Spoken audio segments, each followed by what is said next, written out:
네, 한일 정상회담. 일본 도쿄 총리 관저에서는 윤석열 대통령과 기시다 총리가 정상회담을 앞두고 있습니다. 네, 이번 회담의 의미와 한일 관계에 미칠 전망, 전문가 그리고 취재기자와 함께 알아보겠습니다. 김경민 한양대 명예교수, 도쿄 특파원 거친 국제부 이경아 기자 나와 있습니다. 두 분 어서 오십시오. 네, 안녕하세요. 네, 교수님 오랜만에 뵙겠습니다. 오랜만입니다. 자, 대통령이 1박 2일 일정으로 일본을 방문했고 지금 일정을 진행하고 있고 곧 정상회담도 열릴 예정입니다. 자, 이번 방일을 실무 방문 형식 이렇게 표현을 하거든요. 어떤 의미인가요? 실무 형식 방문이라고 해서 이게 의미가 작은 게 아니고 예. 12년 만에 양자 회담이기 때문에 네. 바이든 대통령이 얘기했잖아요. 역사의 새로운 장을 열었다. 이게 큰 의미입니다. 그러니까 보통 우리가 정상회담 하면 그 정상회담 격에 맞는 그런 대화와 주제 뭐 이런 것들이 논의가 되고 그러지만은 네. 이번에 실무회담이라고 해서 관계에 대한 논의가 없다거나 의미가 작다거나 이건 전혀 아니고요. 오히려 저는 이 정상회담보다도 더 용기 있고 의미 있는 결단이 섞인 만남이라고 보고 일본도 어떻게 보면 좀 너무나 놀랄 정도로 이게 빨리 회복이 되겠구나라는 기대가 꽉 차 있는 그런 회담이다 이렇게 보고 있습니다. 네, 지금 네. 대통령 부부의 모습이 화면에 잡혔는데 잠깐 소개하면 자, 대통령이 부인 김건희 여사와 함께 오전 10시쯤에 한국을 떠났고 2시간 만에 도쿄에 도착을 했습니다. 환영 아까 화면이었는데 자, 이경아 기자, 네. 참 오랜만에 한국 대통령의 일본 방문입니다. 정상회담의 의미부터 한번 짚어주시죠. 네, 이번 지난 2019년이죠. 오사카 G20 정상회의에 문재인 대통령이 방일한 이후에 4년 만입니다. 네. 국제회의가 아닌 한국 대통령의 단독 방일은 지난 2011년 12월 이명박 대통령 이후 12년 만에 이뤄지는 것입니다. 이번 만남은 아무래도 2018년 강제동원 판결 이후 이어진 그 한일 관계의 경색을 풀기 위한 새로운 출발선이라고 할 수 있습니다. 안보와 경제를 축으로 한 본격적인 협력을 강화하는 선언의 장이 될 것으로 보이는데요. 그 윤 대통령의 방일을 놓고 지난해 연말부터 지난 2월까지 각종 전망이 분분했습니다. 네. 그런데 한국 정부가 해법을 발표한 뒤 결국 이번 일정이 확정된 셈입니다. 첫날 일정을 한번 살펴보겠습니다. 1박 2일의 짧은 일정인데요. 국빈 방문이 아닌 실무 방문이고 그래서 영빈관이 아닌 총리 관저를 택했습니다. 네. 이번에는 일왕을 접견하는 일정도 포함되어 있지 않습니다. 회담은 소인수 회담 그리고 확대 정상회담 이렇게 두 차례에 걸쳐 이어지는데요. 공동 기자회견도 그 뒤에 이루어질 것으로 보입니다. 관심을 모으고 있는 것이 그 만찬입니다. 긴자에 있는 그 일본 음식점에 부부 동반으로 식사를 한 뒤에 근처 양식장으로 장소를 옮겨서 다시 두 사람의 환담이 이어질 예정입니다. 내일은 한일 양국 의원 그리고 경제계 인사를 만난 뒤에 게이오 대학에서 양국 학생들을 대상으로 한 강연도 예정돼 있습니다. 예. 교수님이 앞서 지금 양국의 만남이 바이든 대통령은 역사의 새로운 장이다 이렇게 의미 부여했다 말씀해 주셨는데 한일 양국 정상의 만남 일본 측에서는 어떻게 바라보고 있을지도 궁금한데 어떻습니까? 일본 측에서도 매우 환영하고요. 예. 그다음에 일본은 그 미국의 그 요구를 잘 듣는 나라입니다. 예. 그러니까 그동안에 바이든 대통령이 그 정말 그 외교적인 수사로는 대단히 그 역대급 수사거든요. 역사의 새 장을 여는. 예. 그러니까 미국은 그동안 굉장히 애를 먹고 있었던 속으로 기다린 거예요. 예. 왜냐하면 한미일이 지금 합쳐야 될 정도로 역사가 지금 바뀌어 나가고 있는데 예. 한국이 예를 들어서 옛날처럼 후진국이라는 그런 모르겠는데 선진국을 앞에 내다보고 있고 또 이미 선진국인 일본이 미국하고 한편이 같이 돼야 되는 거예요. 그래야만 이 지역의 평화 균형을 유지하겠는데 예. 이 한일 간의 관계가 나쁘니까 네. 군사 정보도 제대로 교환 안 된다, 만나는 것도 안 된다. 이러니까 미국이 각자에게 욕을 많이 했습니다. 예. 네. 일본에게도 한국이 어떠한 요청이 오면 그대로 받아들이고 이 관계 구축을 해달라. 관계를 개선해라. 아 그럼요. 한국한테도 일본하고 관계를 개선해라라는 네. 요구가 많았어요. 네, 예. 참고로 이거는- 지금 화면에 나가는 화면은 현재 총리 관저 화면으로 보입니다. 화면과 함께 또 교수님 설명을 들으시면 더 이해가 될 것 같고요. 네, 계속 말씀해 주시죠. 네, 그래서 네. 이거는 한일 간의 양자회담의 성격만 가지고 있는 것이 아니고 예. 예. 한미일 공조처제 구축 예. 이것이 지금 이제 완성을 스타트했다. 이런 점에서 세 나라의 관계가 더욱더 긴밀해질 것이며 예. 경제 문제라든가 안보 문제 네. 이것이 더 필요하다. 예. 네, 지금 화면에 나가고 있는 모습이 기시다 총리의 뒷모습인데요. 예. 그 윤석열 대통령 부부를 맞이하는 총리 관저 앞에서 대기하고 있는 일행의 모습들이 지금 예. 보여지고 있습니다. 네. 지금 현장 화면 그대로 보고 계십니다. 네, 이 시각 총리 관저의 모습입니다. 네. 앞서서는 제1동포 오찬 첫 일정을 마쳤고요. 윤석열 대통령 환영 행사 또 정상회담 일정으로 이어갈 예정인 상황에서 자 4시 40분 윤석열 대통령의 대통령이 모습이 네, 그렇습니다. 보이고 있습니다. 윤 이 시각 대통령이 일본 총리 도착하셨군요. 관저. 네. 네. 네, 윤석열 대통령과 기시다 후미오 총리가 악수를 나누고 지금 총리 관저로 들어가는 모습 실시간으로 보고 계십니다. 네. 알려지기로는 환영 행사가 이제 진행이 되는데 양국의 국가 연주 네, 들리고 있죠. 네. 잠시 볼까요?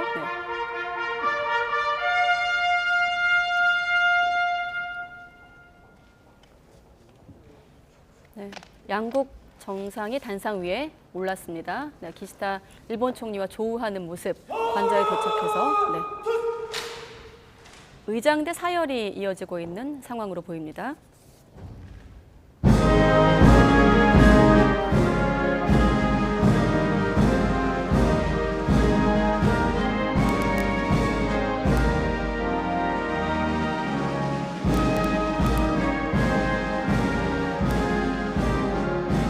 애국가가 울려 퍼지고 있습니다. 아까 대통령실에서도 실무 방문인데도 일본 외무성 부대신이 온 건 예우 표시다. 교통 통제도 완벽했다라면서 예우에 대한 설명이 있었는데 환영 행사가 이어지고 있었습니다.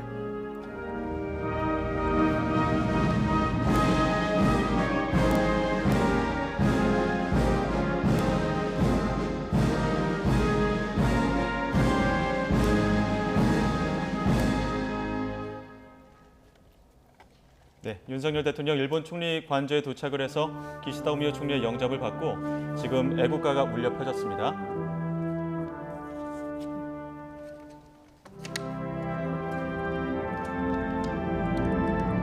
자, 윤석열 대통령 앞서 말씀드린 대로 첫 일정으로 제1동포들과 간담회를 진행을 했고요. 기시다 총리와 취임 이후 세 번째 한일 정상회담을 앞두고 있습니다. 간략히 또 알려진 내용을 소개하면 소수만 배석하는 아까 이경화 기자께서도 설명하셨죠. 소인수 회담, 또 범위를 넓힌 확대 회담, 공동 기자회견과 만찬까지 한 4시간 정도를 함께 동행할 것으로 예상되고 있습니다. 대통령실은 한일 관계 개선에 중요한 이정표라고 의미를 부여하고 있고 외신들도 그런 이정표 이런 표현을 쓰고 있더라고요.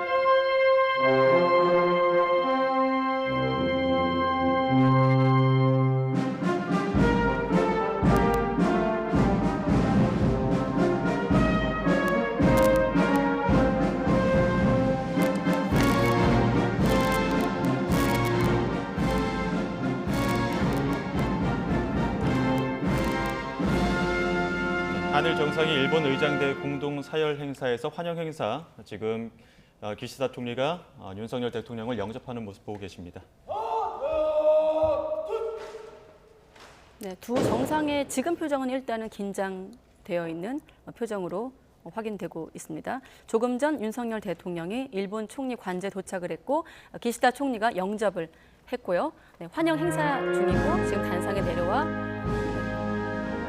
일본 인사들과 아마 눈인사 정도 하고 이동을 하고 있습니다. 네, 정상회담을 앞두고 총리 관저에서 환영 행사를 개최하고 있습니다. 한일 국가가 차례로 연주가 됐고 두 정상 나란히 입장을 했습니다.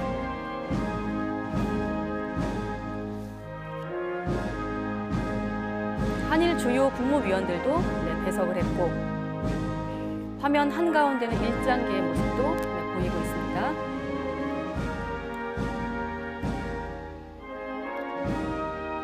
두 정상이 두 나라 국기에 대한 경례를 마치고 지금 환영 행사를 계속 진행하고 있습니다.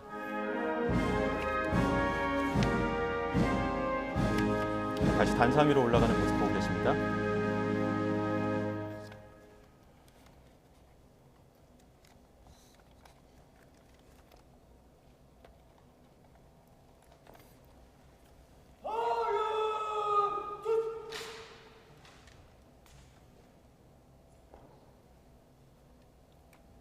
네, 윤석열 대통령의 1박 2일의 일본 방문 일정 중에 공식적인 행사로 두 번째 일정으로 꼽히고 있는 환영 행사 모습을 현장 화면을 통해서 YTN 생중계로 확인하고 계십니다.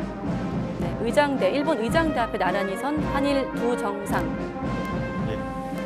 일본 총리 관저에 도착을 한 이후에 기시다 총리의 영접을 받았고 또 환영 행사가 개최된 모습 보고 계십니다. 나란히 입장을 해서 한일 국가가 차례대로 연주가 됐고요. 네. 이후로는 의장대 공동 사열 행사가 진행이 되고 있습니다. 또 한일 주요 국무위원들이 양옆으로 배석을 한 상황이고 의장대 앞에서 지금 나란히 서서 의장대 공동 사열을 받고 있는 두 나라 정상의 모습 보고 계십니다. 네, 국제회의 차원이 아니라 단독 방일은 2011년 이후 12년 만에 일정으로 꼽히고 있고 한일 관계 새로운 출발선에 서 있습니다. 네, 의장대 공동 사열을 마치고 지금 일본 측 국무위원, 배석한 국무위원들과 인사를 나누고 있는 윤석열 대통령의 모습 보고 계십니다. 지금 하야시 외무성 장관에 이어서 네. 예. 지금은 이소자키 관방 부장관과 악수를 나누고 있습니다. 일본 정부 주요 인사들이 모두 한 자리에서 우리 윤석열 대통령을 맞이하고 있는데요. 네. 국무위원들도 한일 정상의 만남에 앞서서 기대감을 전하기도 했습니다. 마스노 관방장관은 한일 관계 더욱 발전하길 기대한다 이런 입장을 밝히기도 했고요. 네.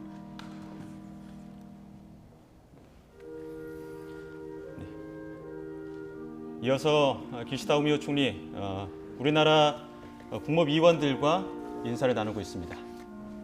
네, 박진 외교부 장관을 비롯해서 우리 인사들과도 기시다 일본 총리가 악수를 하며 인사를 나누고 있는 모습입니다. 일본 내부에서도 아까 김세호 특파원이 전해준 내용을 보면 이번 한일 정상회담이 관계 발전의 계기가 될 거라고 기대감을 드러내면서도 아까 현장에서는 찬반 집회도 열릴 만큼 이제 관심이 뜨거운 국가 행사로 보이고 있습니다.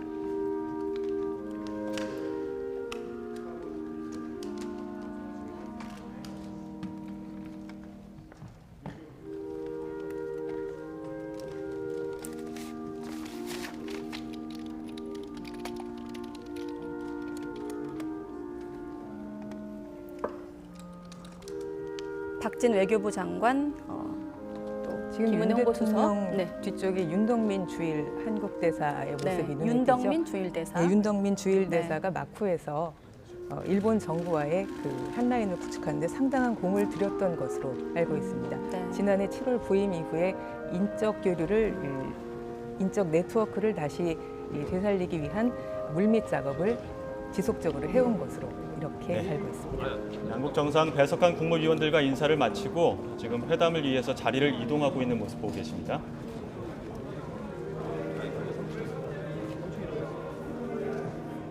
네, 이 시각 총리 관저를 연결해서 환영 행사를 잠시 봤습니다. 지금은 4시 48분 시각을 향해 가고 있는데, 자, 기시다 총리 또 윤석열 대통령 두 사람이 좋아하는 모습, 교수님 어떻게 보셨습니까?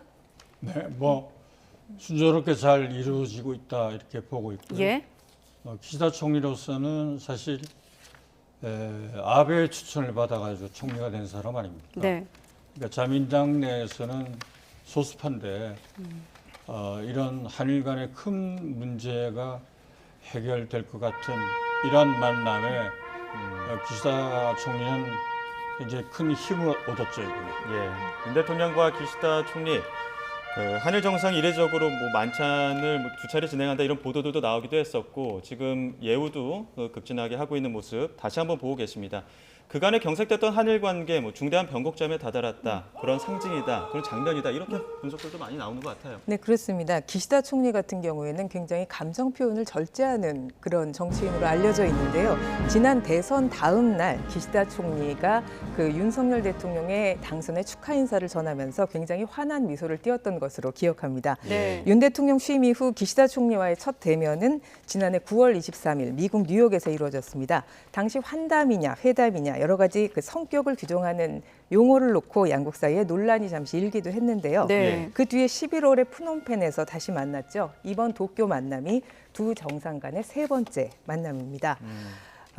이번 만찬 이후에 두 번째로 긴밀한 대화를 나누는 이런 그 자리를 마련한 것은 정상 간의 스킨십을 다지기 위한 것으로 이렇게 풀이됩니다.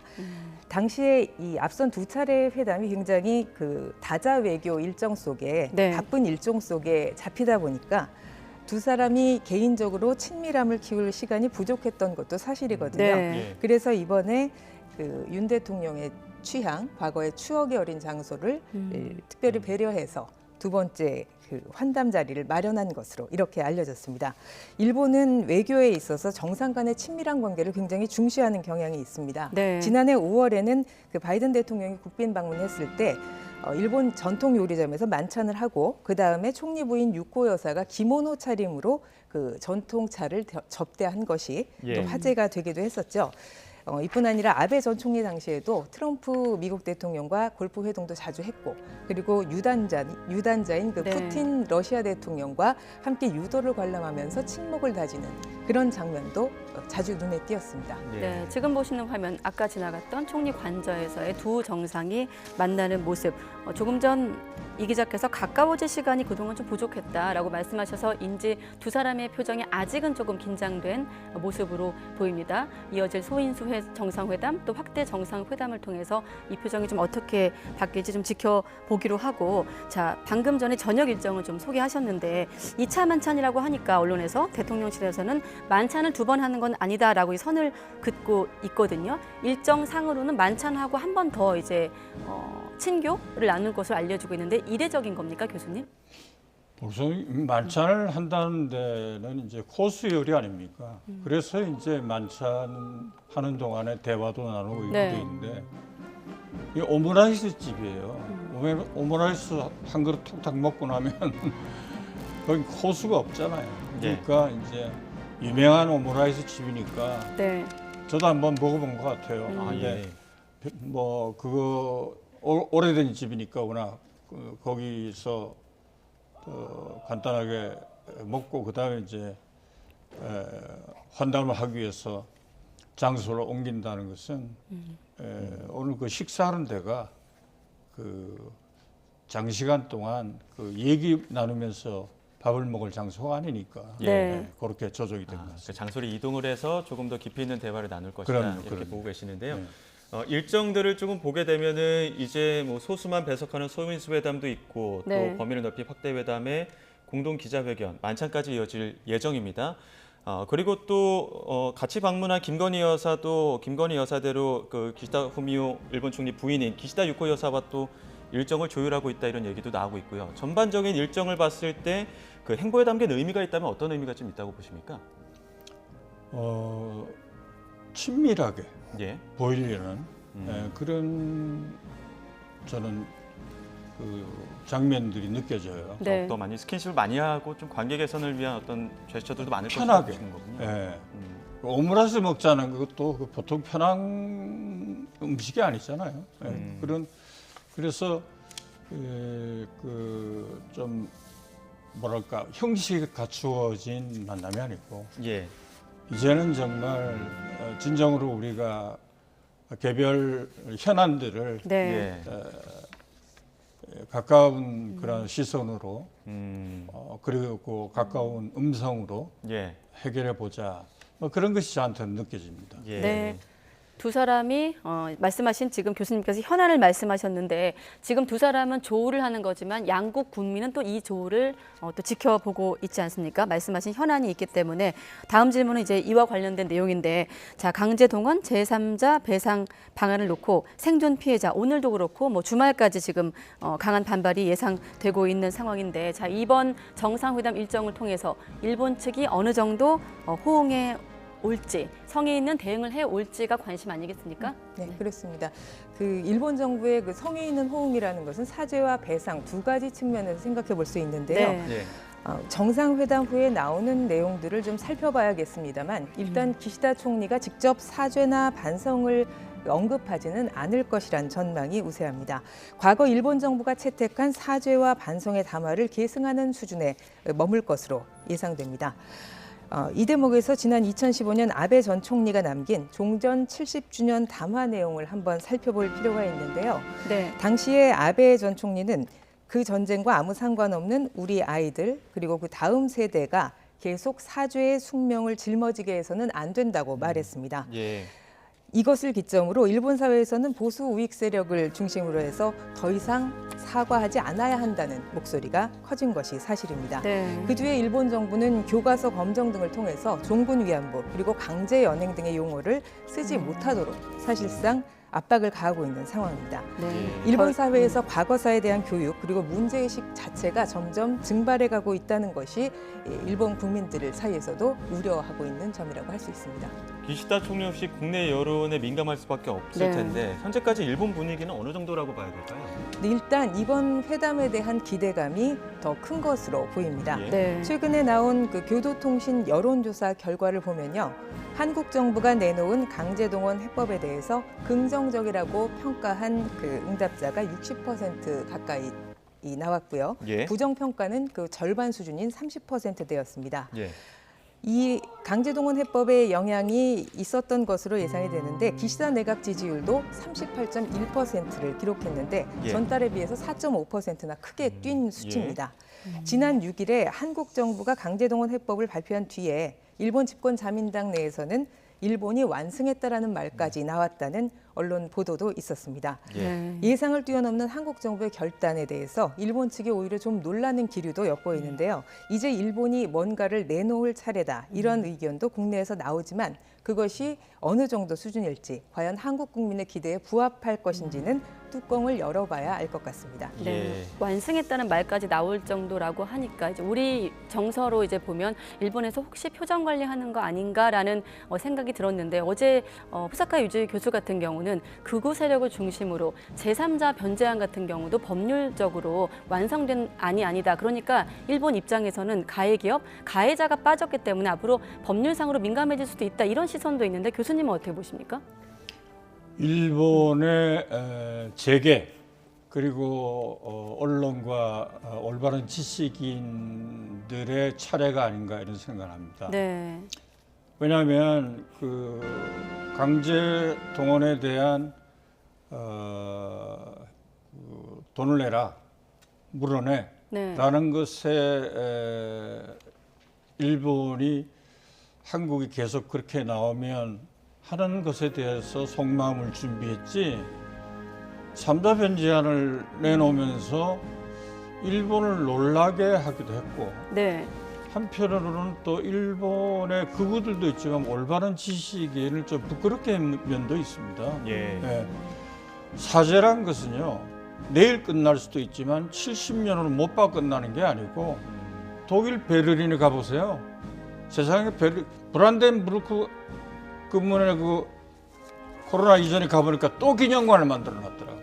그런 나라도 있어요. 예. 그래서 사죄를 어떻게 하는 것에 대해서 나름대로의 보수 우익의 기준을 마련해주고 죽은 사람이 아베 총리입니다. 네. 그러니까 이제 그 다음 세대들한테는 이제 그런 전쟁의 짐이라든가 이런 문제를 넘겨주고 싶지 않다. 예. 그거는 가해국으로서도 속으로는 굉장히 원하는 일이거든요. 네. 근데 이제 위안부 합의를 우리가 윤병세 장관과 저 기시다 총리가 외무상일 때 합의를 했잖아요. 근데 이게 엉망돼 버렸다고요. 그러면서 와르르 한국에 대해서의 신뢰가 무너졌고, 네. 야 이거 약 서명까지 했는데 이거 못할라라구나. 이런 마당에 있었는데 이 강제동원 문제를 이렇게 한국이 풀어와서 한국이 또 먼저 이렇게 방문하는 이게 되놓으니까 일본도 사실 굉장히 좀 당황할 것이고, 네. 그러나 한국의 이런 그 대승적 결단에 대해서 일본이 완수를 했다는 것이 아니고 제 생각에는 일본이 따라와야 되는 그런 입장이 아닌가 생각합니다. 네. 그럼 예. 따라올까요?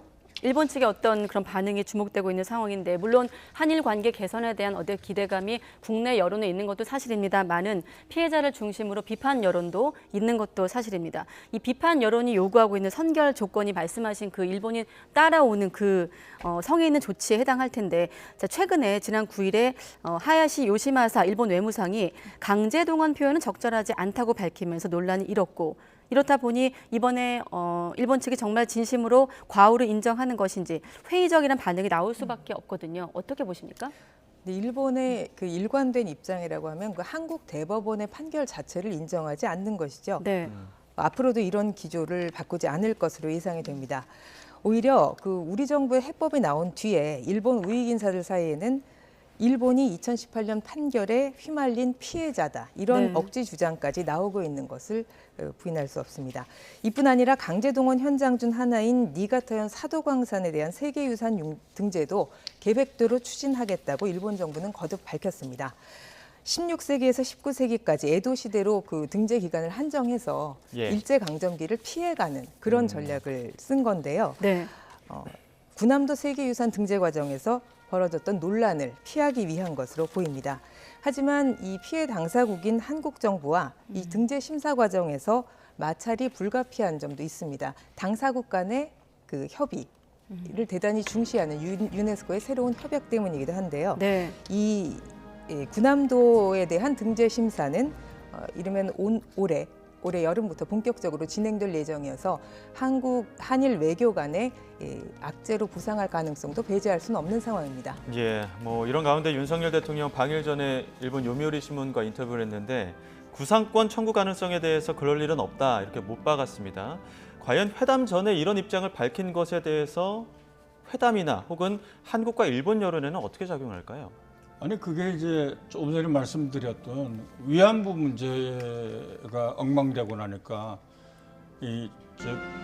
기시다 총리가 외무상일 때 다 위안부 문제는 이거로 해결 네. 이렇게 했잖아요. 그러니까 일본 내에서는 이거 또 번복하는 거 아니냐 이런 걱정인 그렇죠, 거죠. 그렇죠. 그 부분을 우리가 적극적으로 이해할 필요는 없습니다. 우리는 여전히 피해국이고 예, 그렇죠. 우리 시민단체들이라든가 또 강제징용의 피해자분들이 억울해하고 이런 부분은 우리는 어떤 이유가 됐든 간에 끝까지 보듬어야 될 겁니다. 그러나 네. 또 다른 차원에서의 한일 관계, 외교라든가 예, 경제라든가 이거는 빨리 우리가 정상화 시켜야 되거든요.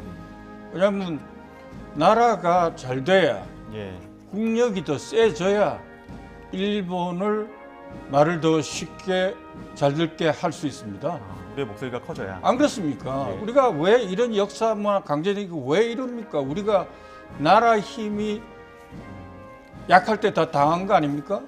그러니까 한일 간의 문제는 현안들이 있지만 이거는 뭐 다 내일부터 제로 이것이 아니고 그건 다 뭐 대화를 해나가되 네.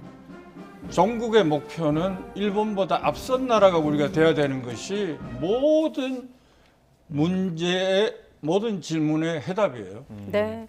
뼈저린 반성과 마음으로부터의 사과, 어떻습니까? 직접 얘기가 좀 나올까요?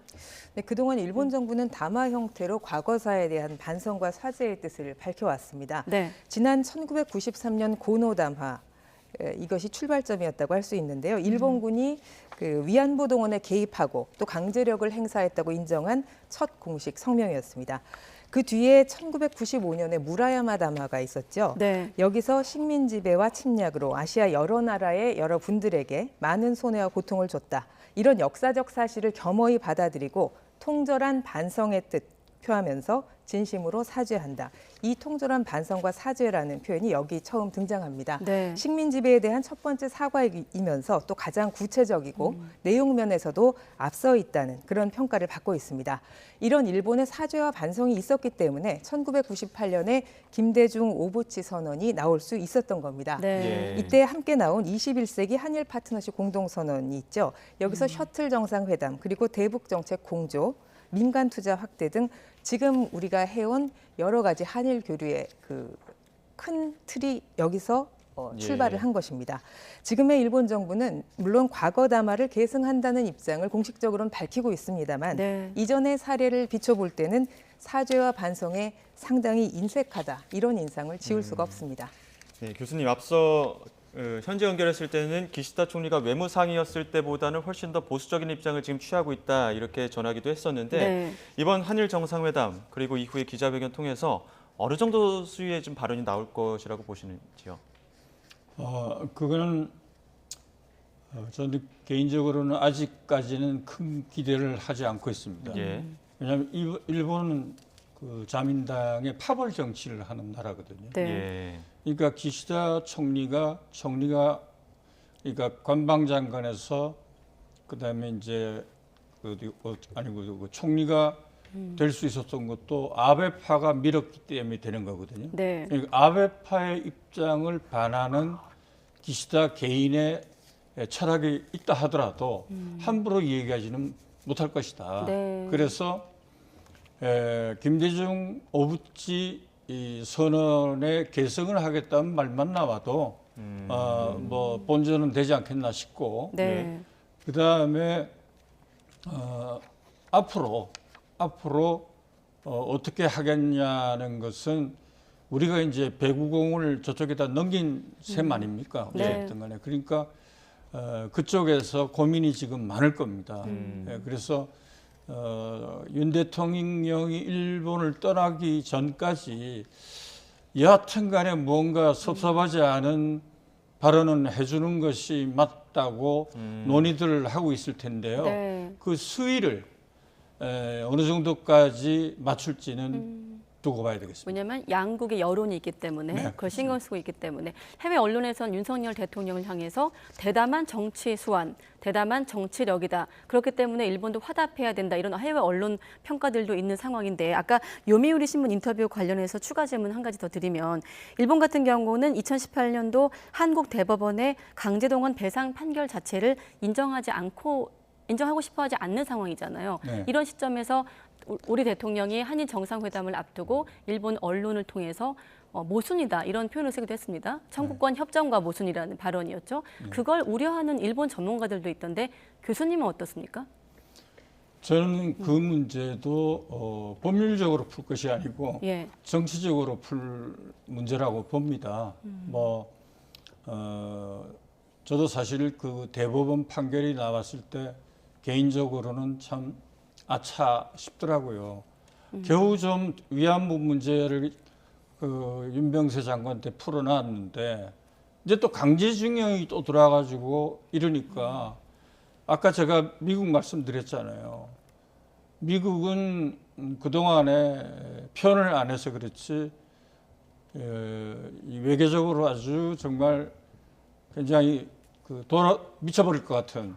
왜냐하면 이 관계는 뭐 한일 관계는 역사적으로 임진왜란에서부터 뭐 이거는 정말 역사적으로 너무 불행한 관계들이 있는데 이 두 나라를 끌고 가야 되는데 자꾸 이러니까 그래서 저는 법률적으로 풀 문제는 아니라 보고요. 그 문제도 생각해 보십시오. 우리가 지금 우리 돈으로 우리 피해자 어르신들 다 보답하겠다. 이거는 그 어느 가해국과 어느 피해국에서 그 거의 볼 수 없는 그 이 발언이자 정책 전략입니다. 그리고 오히려 일본이 지금 굉장히 당황을 할 것이고요. 그 판결에 대해서 뭐 네. 돈을 우리가 물어주겠다는데 또 한편 생각하면 그렇습니다. 개인적으로. 네. 아, 정말 자랑스럽다. 왜? 그 문제만큼은 우리가 돈을 벌었기 때문에 예. 우리 어르신들 갖다 도와드릴 수 있지 않냐. 그렇지 않습니까? 예. 저쪽에서 죽으라고 안 주겠다는데 거기 목매달고 몇 년을 더 살아야 되겠어요. 그건 아니라고 봤습니다. 네, 물론 이제 교수님은 피해자 측 입장보다는 어떤 관계 개선, 외교적인 측면에서 이제 관점에서 설명을 해주신 거고 거기에 대한 피해자분들 생각은 조금 다릅니다만, 자 현장에서 혹시 네 다른 변화된 화면이 준비되어 있는 겁니까? 네, 지금 시각이 5시 15분인데 두 정상이 네 악수를 하고 손을 잡고 네, 인사를 나누고 있습니다. 기념 촬영을 했는데. 예. 앞서가 소인수 회담이 진행 중이라는 이야기까지 들려왔었습니다. 지금 네. 소인수 회담 이후에 다음 일정을 지금 소화하기 위해서 양국 그 국무위원들까지 포함을 해서 한일 정상이 다시 만난 화면을 생중계로 보고 계십니다. 네, 소인수 정상회담에 이어서 확대 정상회담 현장 화면을 보고 계시고 지금은 기시다 총리를 비롯해 일본 정부 관계 인사들의 모습이 YTN 화면을 통해서 나가고 있습니다. 윤석열 대통령 및 여러분들의 방위를 환영하는 바입니다.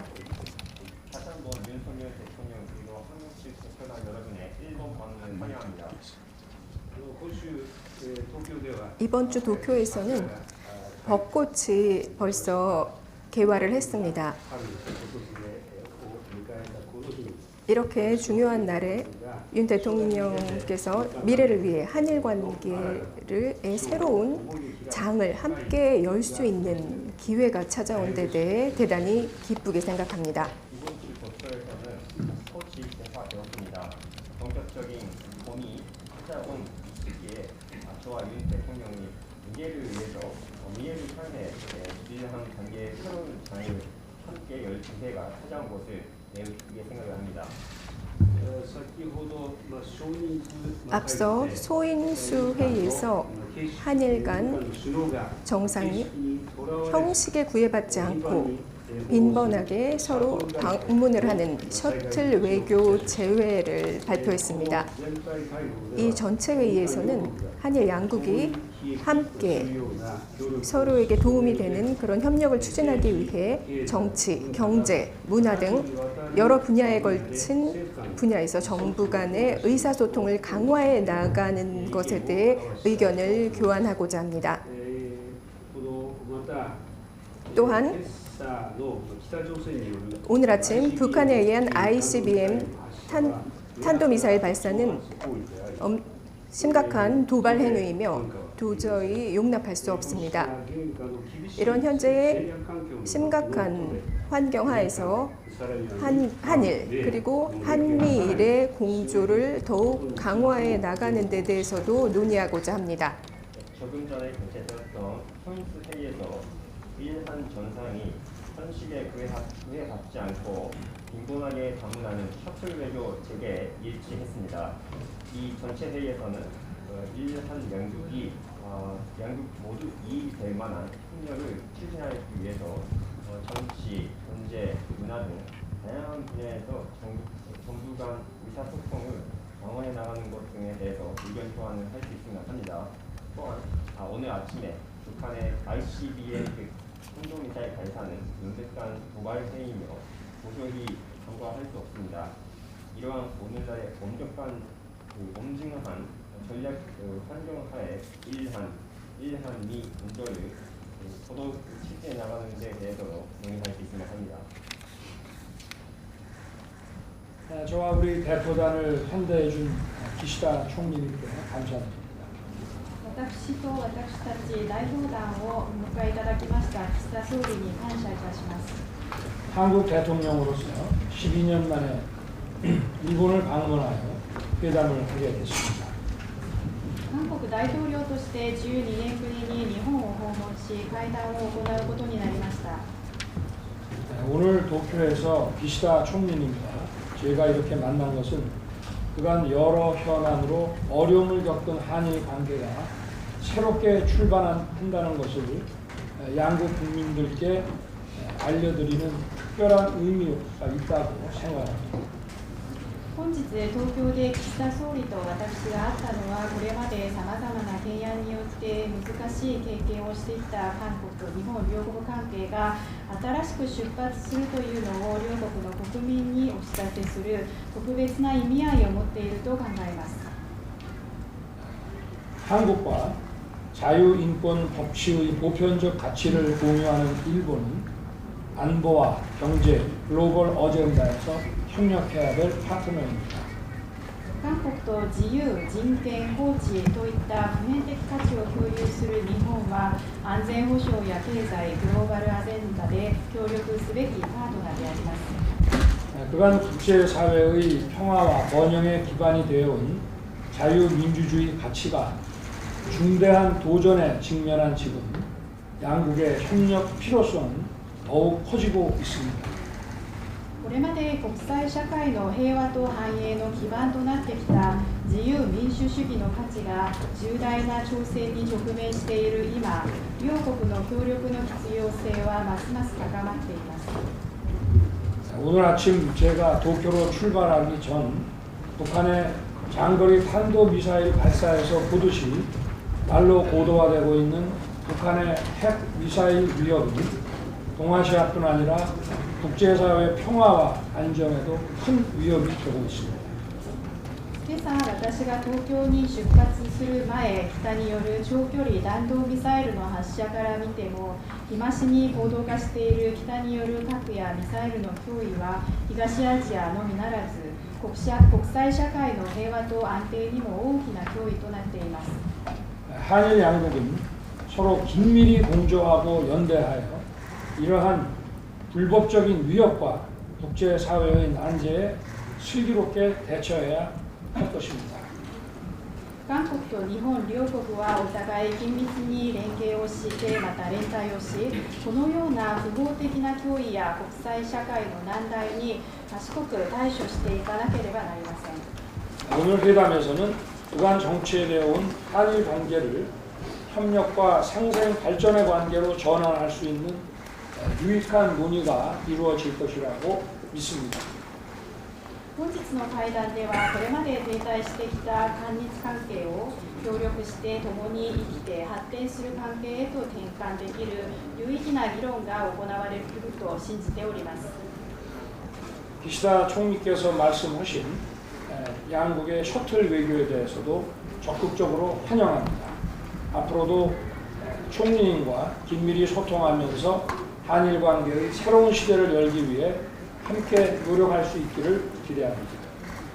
岸田総理がお話しいただきました両国のシャトル外交に対しましては、私も積極的に歓迎いたします。これからも岸田総理と緊密に意思疎通を図りながら、両国の新たな時代に向けて共に協力を行ってまいりたいと思います。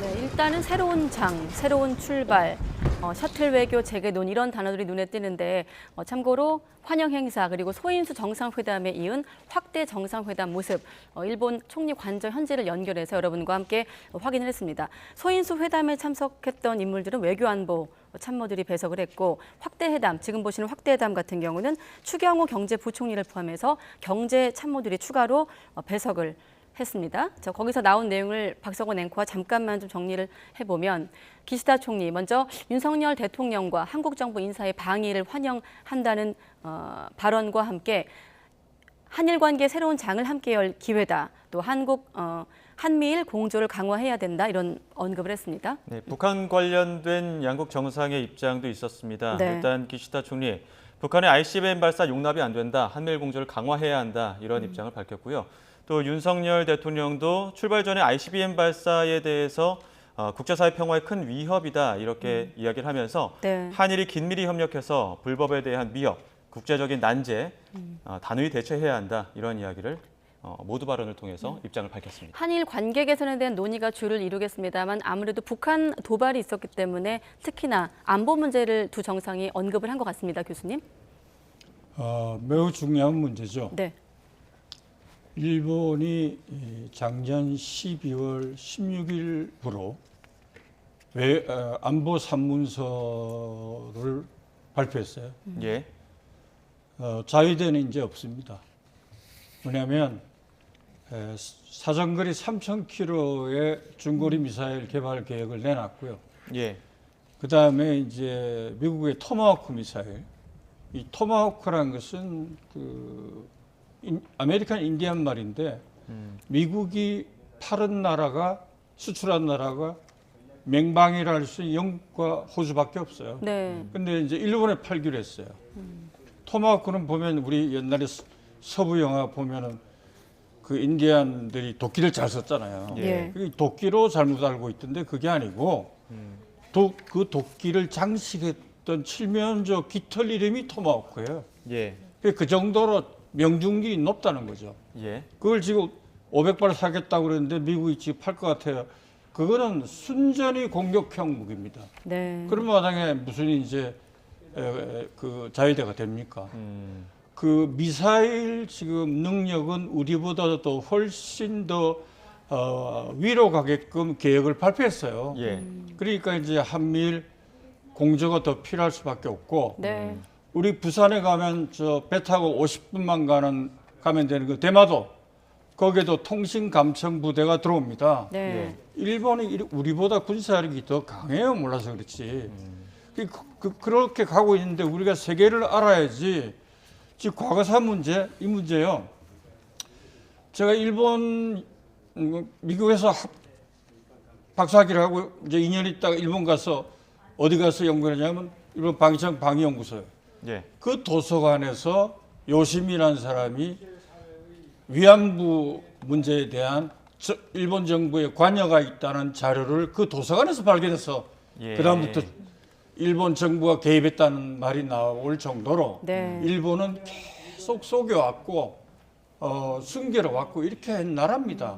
이 나라가 이제 이 정도까지 온 거고 그러니까 우리가 지난 80년을 돌아봐도 이제는 한국이 특히 미국하고 더 가까워지면서 우리를 지킬 수 있는 방법이 뭔가를 찾는데 이번에 한일 관계에 양자회담 셔틀 외교가 이루어진다 이렇게 바라봐야 될 문제고요. 네. 마지막으로 한 말씀 더 드리고 싶은 거는 국제정착자로서 이 한일 관계 문제, 이 강제징용이라는 그 위안부 문제, 이 문제도 오랫동안 이 YTN에 나와서 얘기했습니다만 예. 나올 때마다 제 스스로의 다짐이 피해자분들에게 요만한 말이라도 상처가 안 가는 인터뷰로 내가 끝내지 하고 스스로 약속을 하고 나와요. 네.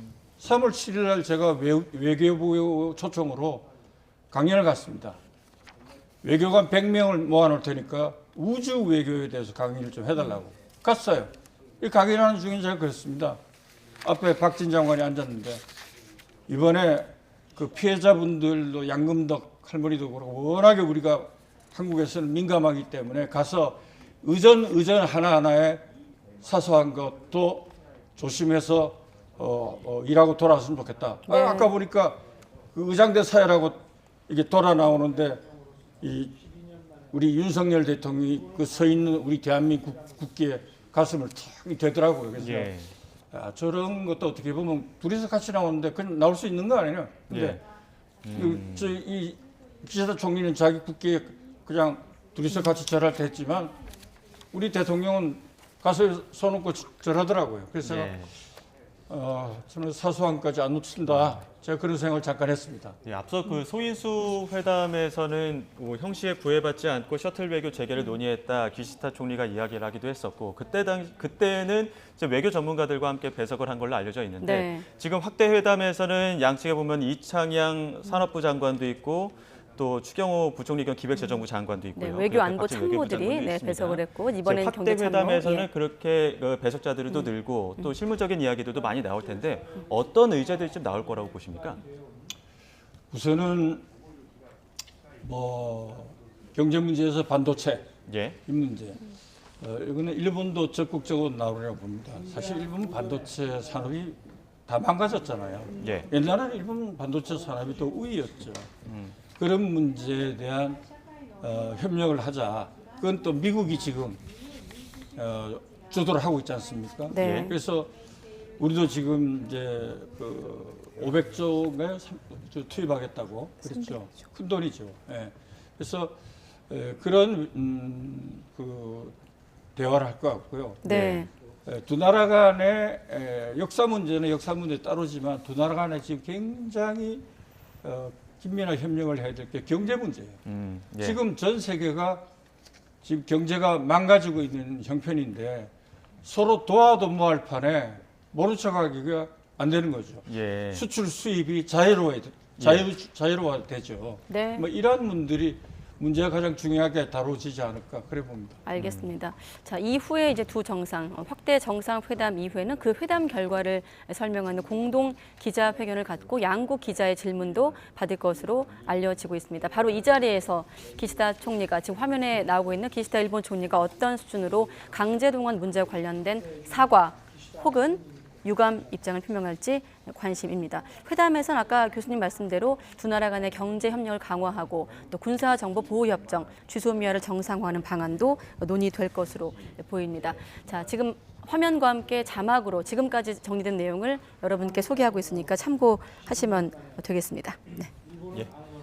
지금 보신 것처럼 조금 전 한일 확대 정상회담 내용 계속 보고 계십니다. 지금 여러 의제가 오를 것으로 예상이 됩니다. 그 양국 정상이 주안점을 둘 현안 같은 경우에는 교수님께서 경제 관련해서 많이 이야기를 나눌 것이다 이렇게 얘기를 또 해주셨고 그래야 된다라고 또 강조를 해주셨는데 또 하나는 지소미아. 지소미아도 분명하게 얘기를 나눠야 된다. 네. 내일 또 우리 전경련 그리고 일본 게이단렌 비즈니스 라운드 테이블 개최를 합니다. 앞서 네. 미래 협력에 관한 발표도 있었고요. 여기서 뭐 피고 기업 등 직접 출연할 가능성은 크지 않다고 봐야 되는 겁니까? 일단 한국 전경련과 일본의 경단련이 그 기금을 만드는 주체가 되는 겁니다. 네. 물론 피고 기업들이 경단련의 회원사이긴 합니다만 이 개별 기업들이 직접 참여를 할 것인지 여부는 아직까지는 확정되지 않은 상황입니다. 사실 그 강제동원 배상 문제를 논의하는 과정에서 네. 양국 그 협의 과정에서 이 미래기금의 문제는 수면 위로 드러나지 않았던 것이죠. 예. 그 배상을 대신할 재단에 일본 피고 기업이 직접 참여해야 한다. 이것이 우리 정부의 일관된 입장이었습니다.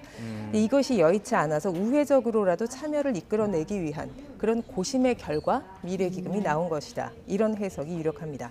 방일에 앞서서 우리 윤 대통령은 수도권에 300조 원 규모의 민간 투자를 바탕으로 세계 최대의 시스템 반도체 클러스터를 구축하겠다. 이런 발표를 내놨죠. 네. 일본은 이미 미국 IBM사와 차세대 반도체를 개발하고 있고요. 세계 최대 반도체 수탁 생산 업체인 타이완 TSMC 공장도 구마모토에 유치했습니다. 양국 경제계는 이번 회담을 계기로 해서 반도체를 중심으로 한 그 전면적인 협력 강화를 본격적으로 추진할 것으로 예상됩니다. 네. 손을 잡고 있는 두 정상의 모습 나가고 있습니다. 두 정상의 4시간 정도의 동행을 두 분과 함께 분석하고 있는데 환영 행사 또 소인수 정상회담을 거쳐서 총리 관저에서 이렇게 정상회담, 확대 정상회담을 하는 모습까지 여러분과 확인을 하고 있습니다. 자, 교수님 그런데 이번 정상회담 공동선언, 공동성명이 또 없다는 점도 한 가지 눈에 띄는 점 아니겠습니까? 이걸 놓고 이제 공동성명 회담 없는 회담에 대해서 추가 앞으로의 어떤 논란, 문제 소지를 좀 차단하기 위한 것으로 해석된다는 시각도 있더라고요. 대통령실은 뭐 물리적인 이유를 들긴 했습니다만 교수님은 어떻게 보십니까? 물리적인 시간이 적었다는 것이 답이 맞습니다. 일본 자체의 그 디시전 메이킹 프로세스, 정책 결정 과정이 굉장히 느려요. 예. 네. 느린 마당에 그야말로 우리 윤석열 대통령이 이 한국 민족답게 이렇게 대승적으로 이렇게 나왔잖아요. 네. 그렇기 때문에 저는 공동선언이라는 것이 안 나온데도 하나 잘못된 게 없고 예. 오히려 기자들이 예. 거의 특파원들이 더 예리한 질문을 해서 대답을 끌어내는 것이 나는 예. 이번에 일본이나 한국 언론들의 몫이라 보고요. 공동 성명은 없지만 잠시 뒤 이어질 공동 기자회견이죠. 기자회견에서 네. 기자들의 좀 예리한 질문이 나와야 한다고 하셨는데 한국 언론에서 기시다 총리한테 어떤 거 좀 물어보면 좋을까요? 저는 이제 이 지소미아를 좀 더 구체적으로 밝혀달라. 지금 한국 한일 간의 군사 정보 보호 협정 있잖아요.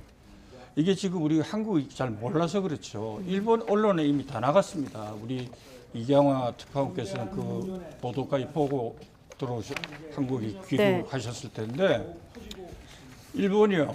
첩보위성 북한을 들여다보는 첩보위성 10개 갖고 있습니다. 예. 근데 우리만 4개예요.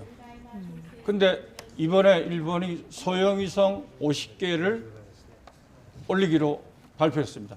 그럼 첩보위성이 몇 개가 되냐면 60개가 돼요. 그러니까 우리는 4개로 북한을 한 번 들여다볼 수 있거든요. 네. 하루에. 일본은 60개로 들여다보겠다는데 정보 교환을 하면은 서로 좋잖아요. 그렇지 않습니까? 일본의 목표는 지금 북한이 쏘는 미사일을요. 네. 아무리 이동식이라 하더라도 쏠 타임에 리얼 타임에 그 정보를 캐치하겠다는 겁니다. 위성으로. 예. 그렇기 때문에 지금 지지부진한 지소미아 관계가 안 좋아서 관계가 안 좋은데 그 예민한 군사 정보를 어떻게 서로 교환합니까?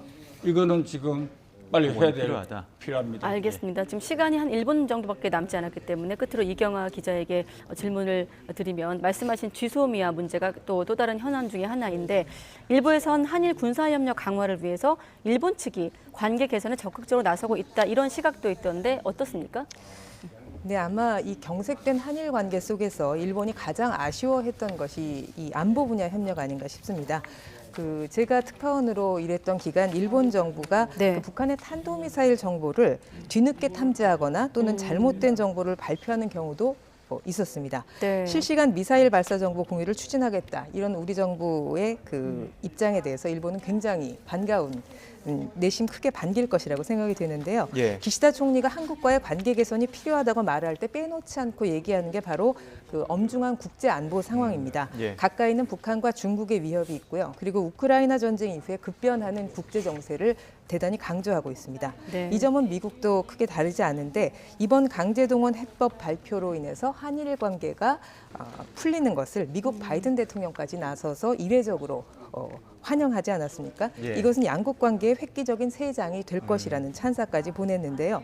두 나라가 관계를 긴밀히 다져야 중국을 겨냥한 그 삼국 협력이 본격화하리라는 기대감을 드러낸 것으로 보입니다. 예. 다만 미국의 눈은 중국을 향하고 있지만 경제적으로 중국을 등지기 어려운 것이 또 한국과 일본의 입장이어서 네. 양국의 고민도 깊어질 것으로 네, 보입니다. 그 고민을 이번 세 번째 한일 정상회담 4년 만에 일본을 방문한 대통령의 방일 일정을 통해서 어떻게 해소할지 한번 지켜보겠습니다. 이어지는 YTN 뉴스를 통해 또 확인하시기 바랍니다.